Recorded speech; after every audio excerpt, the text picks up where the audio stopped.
Trái tim của tử thần CHAP năm một năm trôi qua, cuối cùng thì khoảng thời gian thực tập của Liêu Tịch cũng đã chấm dứt. Dĩ nhiên với sự mài đỡ của chị Ngọc Ý, cô đã trở thành một y tá chuyên nghiệp và được nhận vào làm y tá chính thức của bệnh viện này.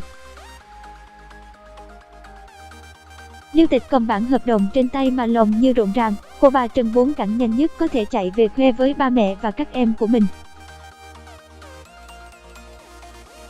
Từ nay về sau cuộc sống của họ sẽ khả quan hơn, thật may mắn vì Liêu Tịch đã có được một công việc như cô chờ đợi. Liêu Tịch, tuy cô đã thông qua kỳ thực tập và được trở thành y tá chính thức của bệnh viện, nhưng điều đó không có nghĩa là cô thoát khỏi trực đêm. Một y tá chính thức thì thời lượng ca đêm sẽ nhiều hơn so với một thực tập sinh. Vâng, chị Ngọc Ý, em hiểu rồi ạ. Liêu Tịch mỉm cười, cô gật đầu tán thành. Nhớ từ lúc mới vào đây, Liêu Tịch bướng bỉnh, không hiểu lý lẽ bao nhiêu thì giờ đây cô đã trở thành một người hiểu chuyện bấy nhiêu. Hôm nay là ngày Chủ nhật, cũng trùng hợp là ngày cô được nghỉ phép ở bệnh viện.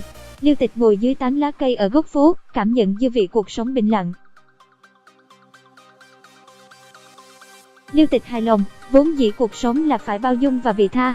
Khi một con người khỏe mạnh, họ không thực sự sợ cái chết và ỷ lại vào sức khỏe của mình, nhưng đứng trước cái chết rồi, họ mới thực sự biết sợ.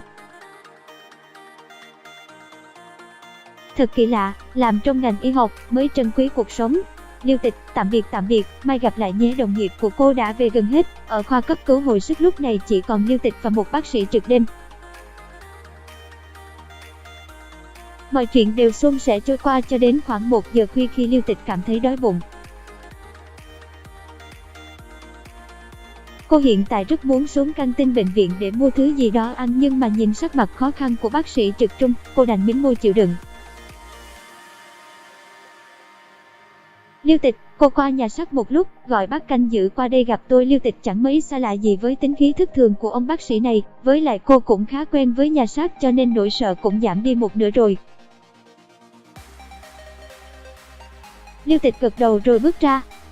Cốc bác à, bác sĩ Trương có việc muốn hỏi bác. Liêu Tịch đẩy cửa, cô đảo mắt nhìn xung quanh nhà xác, vừa may đã thấy bác can giữ đang nằm trên chiếc ghế bố đọc báo. Vậy con canh chừng giúp bác một lúc về. Liêu Tịch không ngần ngại mà đồng ý.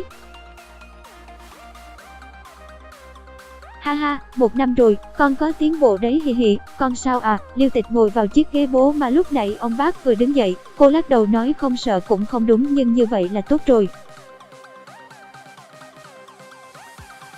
Thôi bác đi đây. Liêu Tịch một mình trong nhà xác, cô vừa đói bụng vừa buồn ngủ. Vừa may có một nơi lý tưởng như vậy, không bị ai làm phiền, đánh một giấc cũng không ai khiển trách đâu nhỉ. Thế là Liêu Tịch cởi chiếc áo khoác làm chăn, con người trên ghế dài, cô nhanh chóng chìm vào giấc ngủ. Này, đừng có ngáy, cô ngáy như vậy chúng tôi không thể nào ngủ nổi. Thanh âm xì xào vang lên. Liêu Tịch vì phải thức khuya quá nhiều ngày nên cho dù ồn ào cỡ nào cô cũng không chịu mở mắt. Liêu Tịch biểu môi, giọng nói lười biếng im lặng xíu đi, nhưng mà chúng tôi khó chịu vì tiếng ngáy của cô. Nhiều âm thanh rùng rợn đồng lúc vang lên, cô ý muốn đánh thức cô.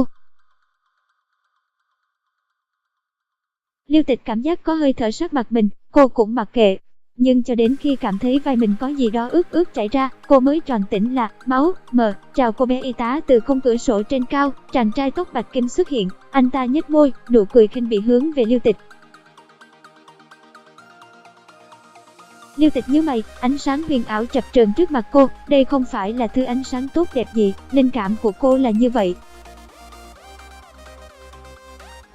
Cô nói thử xem, là ma sao, có thể anh chết lâu chưa? Liêu Tịch ngập ngừng, cô đảo mắt về phía những xác chết. Anh là ai trong số họ? Chàng trai bật cười ha hả, nhanh như hơi khói biến mất rồi hiện thân trước mặt Liêu Tịch, làm cô một phen hú vía. Chân đứng không vững mà ngã nhào ra đằng sau, rất may bàn tay của ai đó kịp lúc đỡ lấy eo Liêu Tịch. Liêu Tịch hốt hoảng, bốn mắt nhìn nhau trong một giây đứng hình, chẳng hiểu vì cớ gì mà anh ta lại buông tay. Bạch, ôi da, Lưu Tịch xoa xoa mông, cô liếc mắt nhìn cái tên đối diện, rất muốn chửi nhưng hắn ta không phải người, cô có cãi tay đôi cũng thế thôi. Này, lúc nãy anh cắn tôi đấy à, thì sao, hết C5.